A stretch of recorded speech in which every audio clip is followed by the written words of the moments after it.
학교에서 이렇게 보면 말도 잘 안 듣고 그리고 이렇게 정말 다루기 정말 힘들고 그리고 오히려 나는 가르치려고 하는데 위협이 되는 학생들도 있을 거 아니에요. 어떤 방식으로 그 학생들에게 다가가시고 또 그 학생을 어떻게 도와주십니까?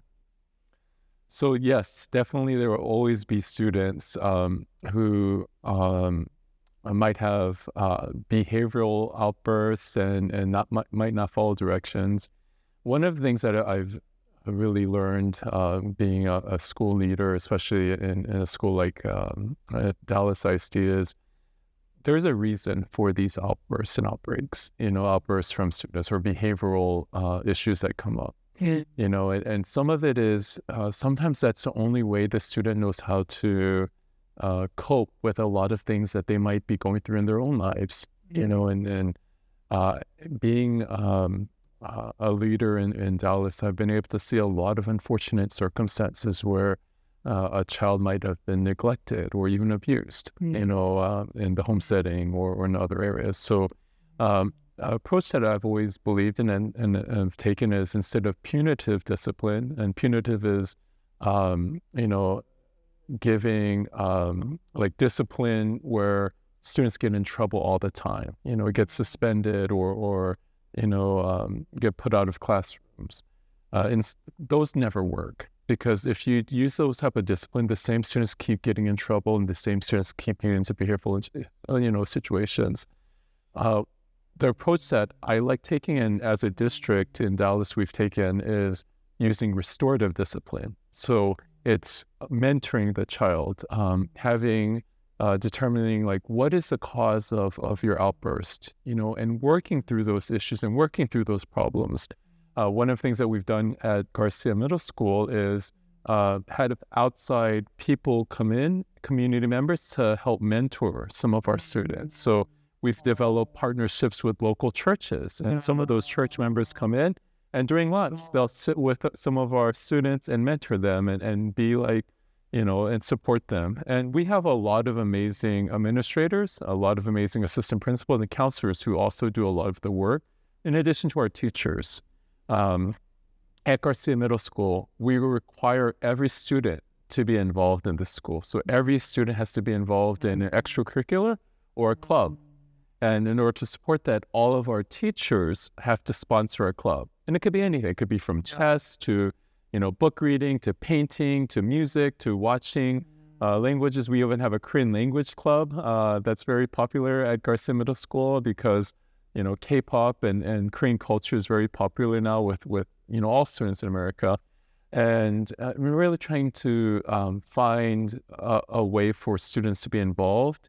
And the more interested they are in their school and then the programs, the less behavioral problems that you'll have. And at Garcia Middle School, it works. We have the lowest number of discipline problems in our area. So we're the lowest discipline. We have the lowest amount of referrals and the lowest amount of suspensions and sending students to alternative school of all the middle schools in our area. 네, 저는 이제 이야기를 들으면서 이게 문제의 행동이 있는 학생들 뒤에는 문제의 부모가 있다는 생각이 좀 들었는데요.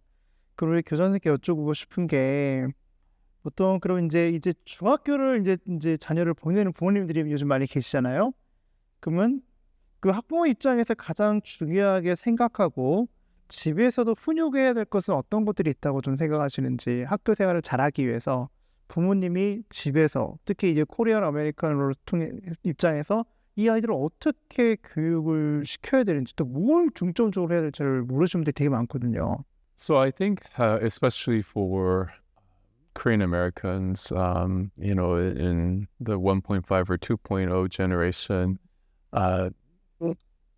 one of the things I think, and I think Korean society is getting better, but it's forming strong relationships with the child, and communicating is so important, and I know in Korean culture, providing for the child, getting them the things they want, that's how traditionally Korean parents show love to their children, right?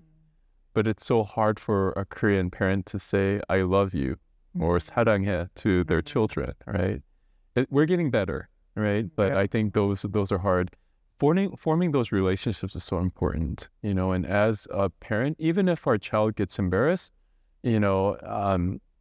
spending time with the child, going to a child's games, whether it's a baseball game or volleyball game, or going to their concerts, seeing their parents, seeing them involved, those things are so important. I think a lot of Korean American children that are in school today, one of the things the parents need to be aware of is they have a lot of pressures. They have a lot of social pressures. They have a lot of emotional needs. And if we don't acknowledge that, our children can end up getting to a situation where they find release in other ways, right? And I know one of the things that parents have to worry about are students harming themselves. As a middle school principal, I sometimes see that, students like cutting themselves or, harming themselves in different ways. They might be more tempted to experiment with drugs. If they feel like, nothing's going right in my life and I need an escape or I need this, as parents, we need to make time for our children, spend time with them, especially in middle school. I think in elementary school, we do a good job. Oh, let's go get some ice cream. Let's do this or let's do that. But as kids get older, they might be more closed out, but that's a time where it's more important to see, like, what's going on? What's on your mind? What are you, the things that you're having a lot of pressure with? And supporting our children in those ways, right?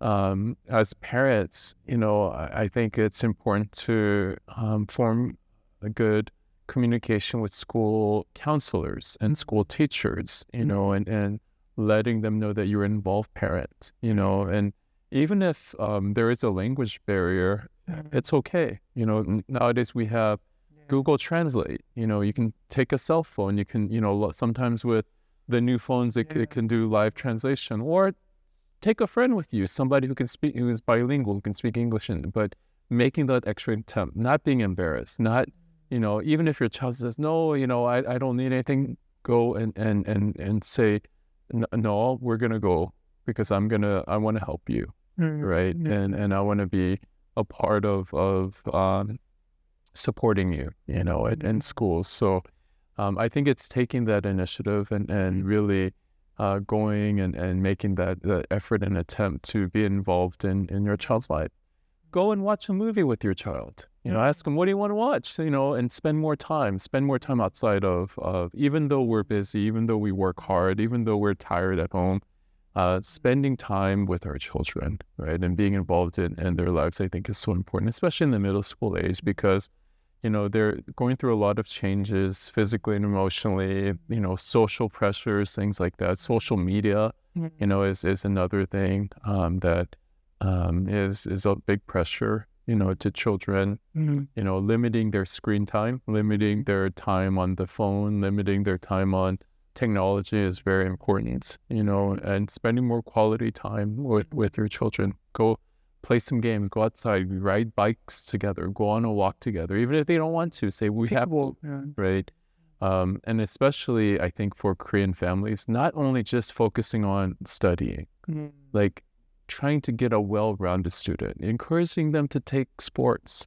I know sometimes as Korean parents, it's like, just study, but sports are very important.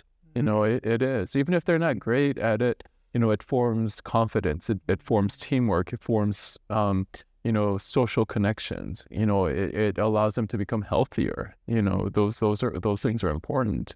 Even if they can't do sports at school, just find a club, find something, that they can do, as far as sports goes, just for fun. Whether it's swimming or whether it's tennis or basketball, volleyball, just find things, that they can be involved in. And as parents, we have to take that extra step to help our students, be more involved and support that area too.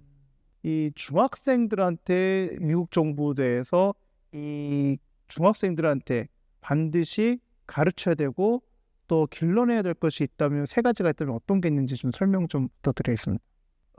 So in middle school, they'll be taking their core classes, right? They need to take their science, their social studies, and math, and English classes, and every year they'll take those. But one of the differences between elementary and middle school is they'll start being able to take electives. So that's where students are able to explore some of their other interests, whether it's band, they'll be able to take band and start competing in band competition, which is great, extracurricular for students to take. And then starting in the 7th grade in Texas, they can start competing in UIL sports. So if they're interested in sports, they can, try out for their sports team. So whether it be volleyball or soccer or baseball or football, or swimming, in certain schools, they have a chance to do those. So they have other options to take extracurriculars, right? Some schools, depending on their program and their studies, they have foreign languages, so they can start learning a second language. They have theater, art, so they can start branching out in some of the other interests, right? Academically, they'll start having teachers for each subject area in middle school. So that's different from elementary. In elementary, they might have one, sometimes they might have two teachers. But in middle school, they'll have a teacher for each subject. Yeah. So that's different too. So in elementary, parents might be used to communicating with just one teacher. Now in middle school, you're going to have a teacher for each subject area. So up to even like 8 teachers, right? That you'll have to communicate with and follow up with your students. In middle school, they'll start getting regular progress reports with grades, right? And report cards, that will come out regularly with grades for each subject area. I wouldn't worry too much about the grades, really. I know sometimes as Korean parents, grades are the most important thing, but in middle school, it really is a time where students are learning, they're exploring themselves, they're finding out what their interests are, right? Encouraging good study habits is important, right? I'm not saying you shouldn't. And like students, they need to develop good study habits in middle school, right? And that will follow them up to high school. That's important, but at the same time, we also need to develop opportunities for students to really develop their social skills too. In middle school, social development is just as important as academic development. And that's where I encourage students to join a club or be involved in extracurricular like sports or band or art or just something that they're interested in that they can continue to be involved and develop in, and there's a lot of opportunities in middle school, but sometimes kids just don't want to take a part of it. They just want to come home. They want to get on their phones. And sometimes as parents, it takes us to encourage that and say, no, you need to do this, or, let's at least try to go to, a club or try band or try orchestra or just try these things that our students might be interested in.